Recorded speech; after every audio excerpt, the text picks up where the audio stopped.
guys, welcome back to the channel. We're getting ready for harvest. Farming here in north central Montana. A lot happening. It's a hot week this week, so you know what, let's make good use of it. Crops are turning, as you can see in the background over there. Those are yellow peas. They're just a couple days out, and we're just a couple days out from being ready. One of the things I gotta do is get this girl ready. This is our custom built Big Brute. This is a sprayer that we built out of a Case IH Titan spreader truck combined with a S1070 New Holland field sprayer, as well as an authentic 1970-ish Big Bud hood. Actually, no, probably like early 80s. And it's a pretty awesome machine, good for spraying, but we're not gonna go spraying with it now. We turn it into a firefighter machine, fire truck. We'll call it a fire truck. Is it a fire truck? It's a Big Brute fire truck. And what's cool is we have a unit called a Fire Tamer, custom built by some great farmers up in Alberta.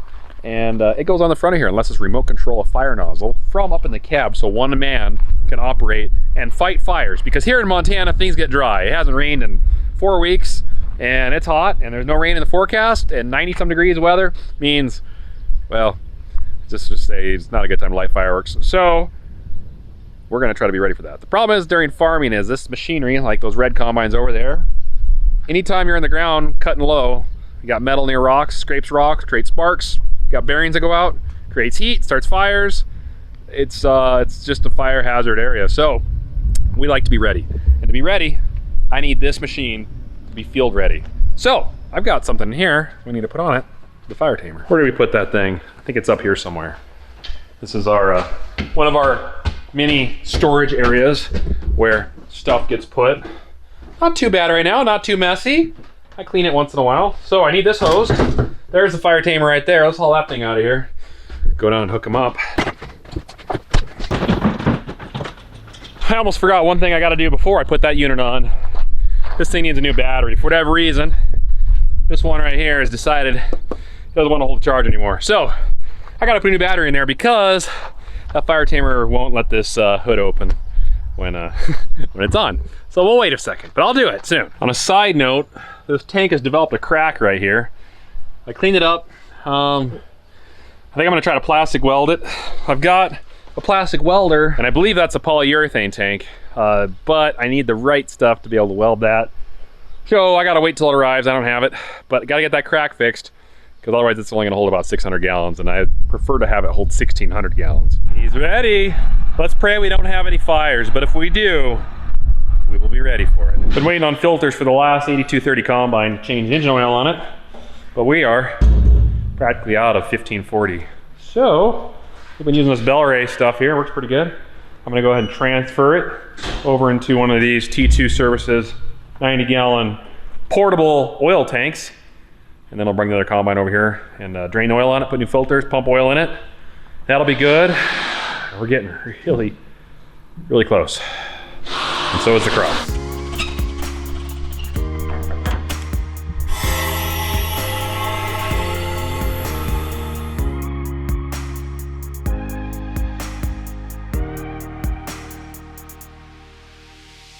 All right, let's grab Clifford. Drop the oil.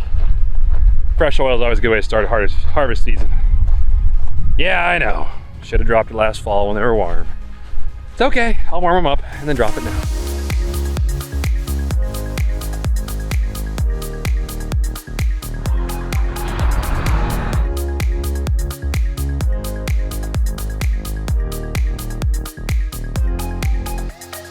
Hey John Deere, how many steps does it take to get in the back of your combine? Only 2 for me. You have to slide a ladder out or open up a side compartment. Lots of room up here. Maybe I'll get a lawn chair, hang out here for a while. So in all reality, here's our 2 filters. So I'll go get a tool and start pulling them off. Get some buckets, put them underneath the hose. There's a drain hose at the bottom of the combine. I'll climb around the back side of this engine, turn the little valve open, and let it slowly start draining down.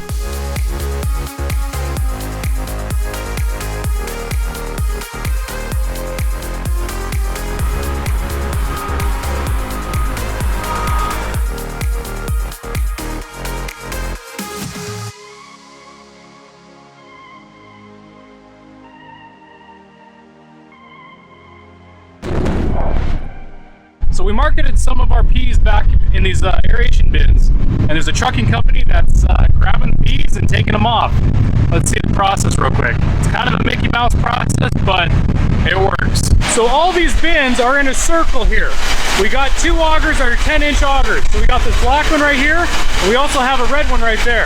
The red one will go to the truck, the black one will go to the bin, and then we have an electric motor going inside the bin with a bin sweep inside there cleaning it out. So it goes from the bin to the center to over to the truck. Then when you want to put grain in here is what we used to do, is we used to take that red auger, put it at the top of the bins, and the black auger would go over to the trucks that were filling in the bins. But we don't do it anymore because it doesn't move as fast as a 13-inch auger. So let's take a look at the process inside here.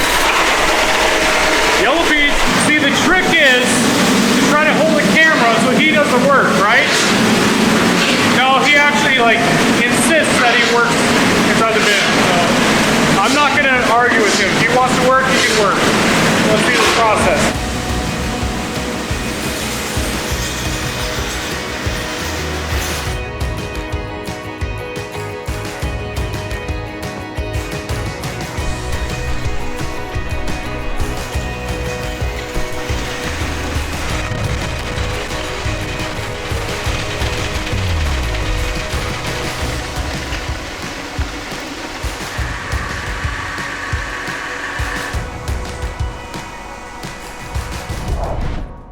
This is our one-of-a-kind ditch witch with a Honda Twin in it. 20 horse, leg arms, that's my brother, if you don't know.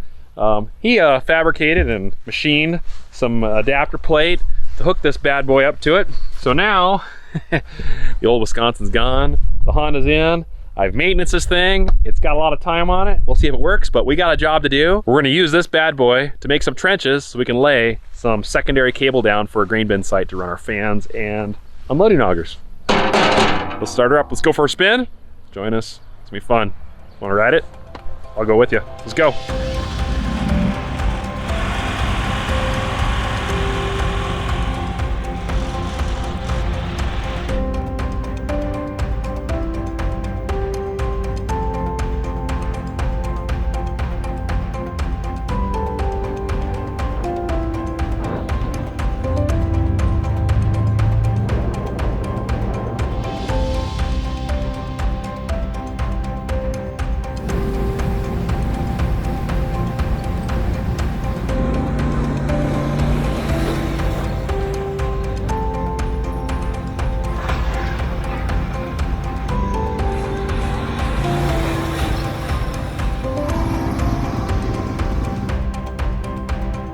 This is our bin site. We call this the Quonset because that building right there is called the Quonset, and that was one of the first structures in this area. So it got named the Quonset. This is the Quonset. We got all kinds of bins. Got 8,000 bushels over here, a couple 4,000 bushels over here, a couple hoppers, and now these 2 awesome 25,000 bushel each Westeel bins that don't have power yet. They need power because at a bin that big, you gotta have aeration, and they unload with a power sweep. Now, there's no power to this yard. The nearest power is single phase, and single phase is a half mile that way. So we're gonna have the local power company bring in single phase power. They're gonna put poles in a couple weeks, run single phase in. So we gotta trench it from the county road over here to the bin where they bring the primary in. Then they'll drop a transformer where this stake is, right in this area somewhere. And then from there, we're gonna run secondary, number 6, and trench around the back side of this bin to the fans, as well as the front side to run the sweeps and the unloading augers. There's gonna be a 3rd bin put in line here. There's only 2 right now, there's gonna be a 3rd. So we're gonna run trench. They're gonna lay enough cable for 3. Someday we might have to do 4 down the road, but for now it's only 3. And then we'll tie in all these. So I'm gonna take this trencher and I'm gonna trench up and 2 around both sides of these bins here and see if we can get 2 feet. They say 18 to 24 inches is a good depth for what we're gonna do, so I'll try for 24 inches. They ran great over here, so let's see how well it works. We bought it really cheap, put a free engine that we own already in it, and yeah, let's go. Let's trench.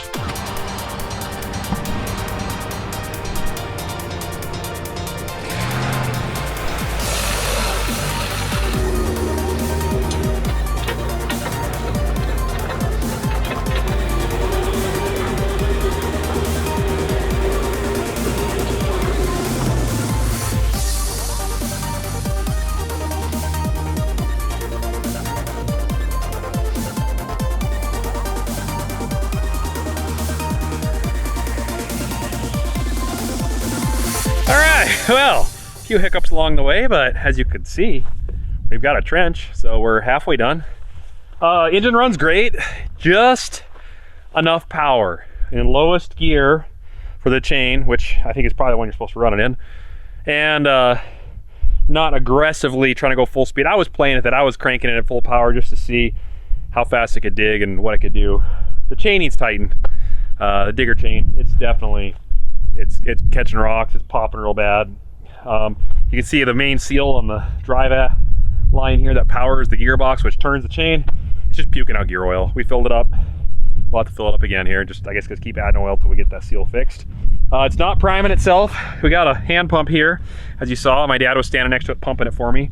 But it's this engine doesn't have enough suction to keep pulling fuel from the fuel tank back there. So we'll have to put a little electric pump on it, a little gas pump, lifter pump, or just put a gas can sitting on top of this hood like that. I left the hood open too, not only to prime it, but kind of, it was getting hot under there, so that way the air can blow out easier. Otherwise though, I mean, honestly, I think we paid $500 for that thing, plus throwing an engine and, you know, a day's worth of time modifying that engine to fit in there. Not too bad. Yeah, look at this chain, look how bad that is. It just needs a little tighter, I think.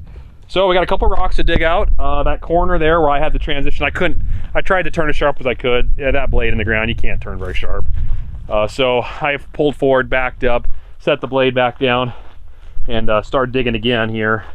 But it leaves a mound here we're gonna have to dig out on your side for the number 6 to lay in and turn. And then I'll have to take the trencher. We got to hang these fans. As you can see, they're not attached to the bin yet. We got cables we don't have yet. That's where I'm gonna go tomorrow, actually, go pick up some cables and turnbuckles. We'll hang the fans, bolt them to this, so that way they're suspended. And as they're suspended, then we can then take the trencher and finish trenching up to the fan. So that there's a nice trench to lay the number 6 cable right into the fan. Same with that side over there. So we'll leave that unit parked there for now. When this is all done, then we'll go to the other side and trench the other side. But the other side isn't as important because we're not going to be pulling any product out of these bins for at least 2 months, possibly more. So cool. All right, you learned something? I learned something. You hit a big rock with that thing, man, it could about throw you out of your seat. It about bucked me once.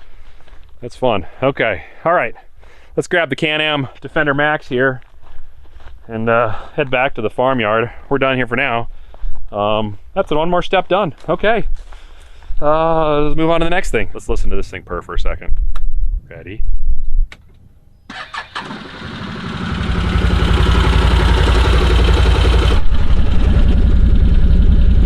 That engine were in that trencher, man, we'd be ripping, but it's not. So instead, I'm gonna rip with some tires and go probably about as fast as I can go before my hat blows off. And then I'll listen to my good old buddy Trevor Bales down in Arizona, who deals with 120-degree weather, which I don't understand how a human being could stand that.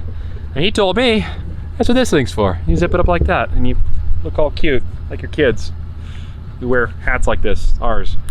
And it keeps the hat on so it doesn't blow off going 40 miles an hour down the county road. All right, let's roll.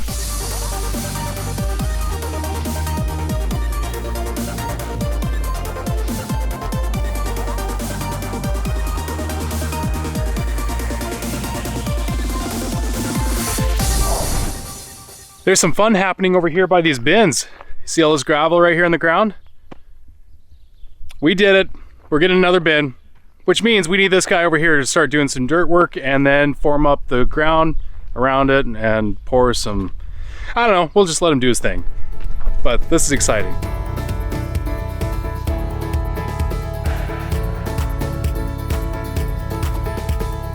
Okay, it's 6 o'clock in the morning. Isn't that when everybody's supposed to be getting their best times in? The third bin has arrived. Most all of it. There is some sheets that are coming later. But we're going ahead and I've got leg arms on the Tonka, and he's gonna stack these in an area right across near where we're putting the third bin. And that way we can get it together here probably in another 2 weeks. So it will be available for harvest. Spur of the moment, this bin came available and we said go ahead and let's just do it. So that'll give us 25K each, 75,000 bushels extra capacity that we didn't have last year. And if you've seen some of the videos, we've been piling grain on the ground, and this way we won't have to do that. And then when a really big harvest comes, which will be next year, right, then we'll make sure that we have plenty of storage. So but I think everything's going to be filled, and then we'll probably have a little bit of something we're going to do with. But anyway, it's a great morning. It's cool. It's been in the middle 90s. I think it's supposed to cool down to way down to about 91, so that's not bad. No humidity. Anyway, let's get leg arms unloading. We don't want to stop progress.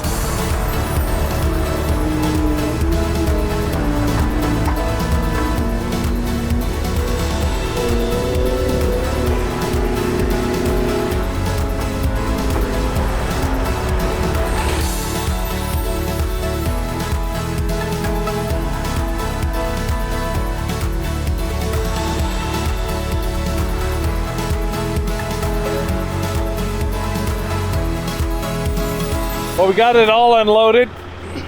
Now, get the concrete work done, and then we'll go get the boys with the toys that put the bins up, and they can glue them together. There we have it. There goes the trucker. And we have another bin sitting here in pallets and pieces and pallets, not pilots. We have a whole entire bin here to be assembled. There's gonna be 3 massive bins here. To us, these bins are very big, but I'm sure these are like tiny itty bitty little things compared to some others. There we have it. Fun.